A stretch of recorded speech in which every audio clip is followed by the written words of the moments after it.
So here's how to measure your tension square. I've got two squares here, as you can see. One looks nice and flat and one is a bit wonky at the top and the bottom. Now yours will probably more look like the one on the right. The one on the left has actually been blocked. I'm sure you can actually see from this though, if you had to sew these two pieces together, straight away you could see that it would be easier if they were both that shape. But never mind, we can still work on this one to find out our tension. And the tension is the measurement of how many stitches and rows usually make up to 10 centimetres. That's the way most tension is measured. So what I'm going to do first of all, this is my cast on edge. Now I'll just zoom in just a little bit to show you the V stitches. I'm sure as a knitter you already know that when you're making a stitch, so this is working upwards, it makes a V like that, and the stitch next to it makes another V. So what I'm going to do is towards the bottom here, not right at the edge because that distorts the shape, I am going to put a pin in behind one of those V's. So these are T-pins that I use for blocking and they are rust proof. So now I'm going to take my measure.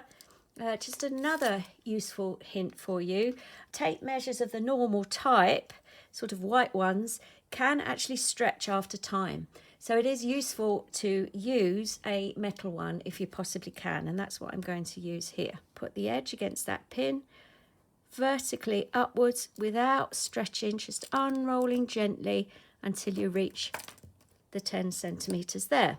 Then I'm going to pop another pin in at exactly that 10 centimetre mark. Some of you may work with inches, so you might measure to 4 inches rather than 10 centimetres.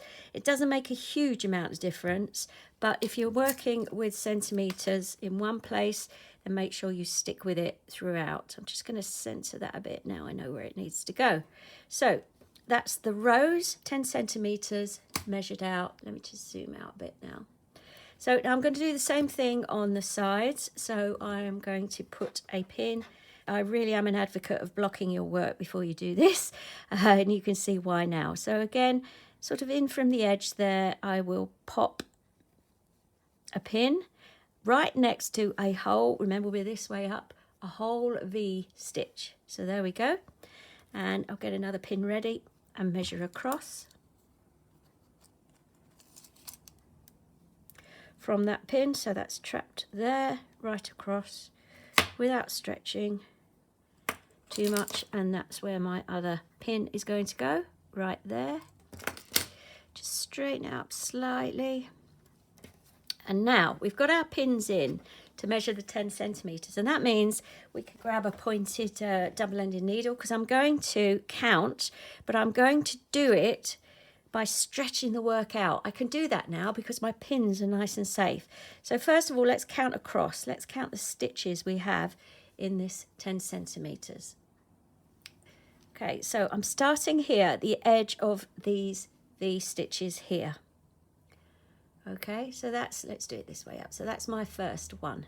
So 1, 2, pull it about, 3, 4, 5, always looking at the V's, 6, 7, 8, 9, 10. Stretch to find the next one, 11, 12, 13, 14, 15, 16, 17, 18. You may have half a stitch come into it, and if it does, you should count it.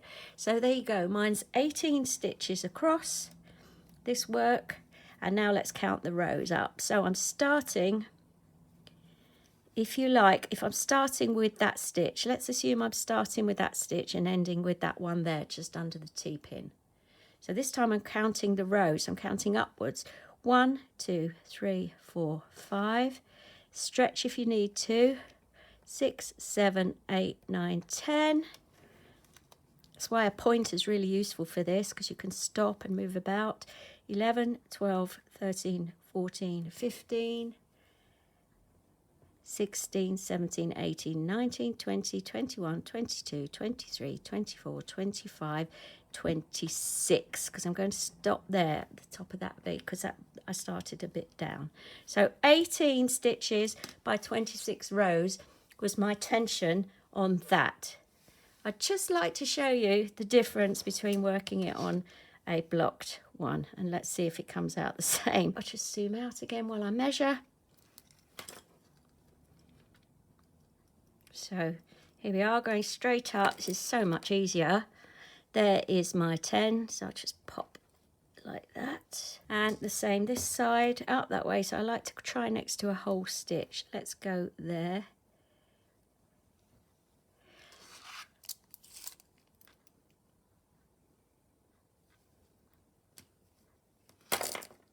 And there's my 10 centimetres there. So let's see how this works this time. So I'll zoom in again while I count. There we go. So I have a 1, 2, 3, 4, 5, 6, 7, 8, 9, 10, 11, 12, 13, 14, 15, 16, 17, 18. Oh, well, that's good. I'm quite pleased about that. That's the same as before. Now let's pick I haven't put that in a very great place, but let's pick a whole stitch. Here we go. 1, 2, 3, 4, 5, 6, 7, 8, 9, 10, 11, 12, 13, 14, 15, 16, 17, 18, 19, 20, 21, 22, 24, 25, 26. But you need to try and get as close as you possibly can to the tension in a pattern. And as I mentioned earlier, even if you're one stitch off, it can make quite a big difference. So there you go. There's how to measure your tension square using pins, a metal tape and a pointer of some sort. I'm carrying on looking at tension because I also want to show you how to measure tension in a square that is not stocking stitch. We've got one here that's garter stitch, and also what to do if your sample is smaller than 10 by 10, which it might be for whatever reason. Let's look at the garter stitch one first. So just the same as I did for the stocking stitch, I've measured out the 10 by 10 centimetres there. So I'm going to count the stitches and rows. I'll just zoom in while we count the stitches. So I've put this pin right next to the start of a stitch. Now each stitch has a top and a bottom section in garter stitch, but that's just one stitch. So you count that as one. So I'm going to start at the top here because my pin's right next to that. 1, 2, 3, 4, 5, 6, 7, 8, 9, 10, 11, 12, 13, 14, 15, 16, 17, 18 stitches across. And then let's count the rows. Now in terms of rows, in garter stitch you get ridges. So you can count the ridges. Let's do that. 1, 2, 3, 4, 5, 6, 7, 8, 9, 10, 11, 12, 13, 14, 15, 16, 17, 18, 19, 20. Now each ridge in garter stitch is actually made up of 2 rows. So that's actually 40 rows. So according to that, my tension is 18 stitches by 40 rows. But I think it's a little bit more accurate if you do it slightly differently in terms of the rows. So we had 20 ridges there. If you count them as single ones and turn over and count the ridges on the other side as well, you will get a slightly more accurate reading. So we had 20 on the other side, 21, 22, 23, 24, 25, 26, 27, 28, 29, 30, 31, 32, 33, 34, 35, 36, 37, 38, 39 is where my pin is. So it's not actually 40, it's 39. 18 stitches by 39 rows.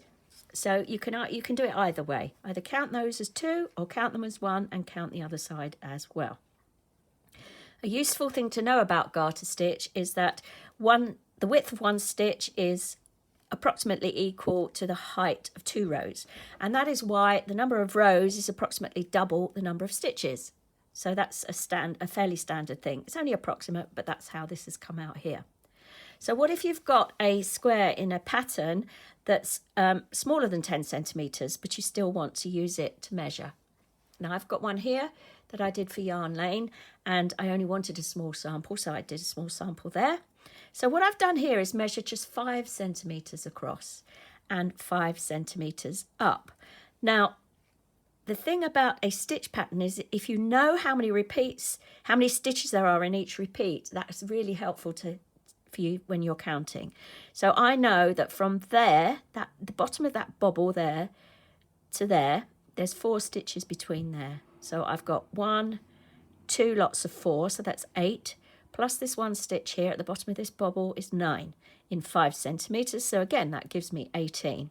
And I can do a similar thing with the rows, going from there, the bottom of that repeat, all the way up to the bottom of the next repeat, I know that's 12 rows. So I could count 12 up to there. I don't have to actually physically count it. 12, 13, 14 takes me to that pin for 5 centimetres. So that's 28 rows to 10 centimetres. Okay, so 18 stitches, 28 rows to 10 centimetres. So that's how to deal with different types of stitches if you need to measure them.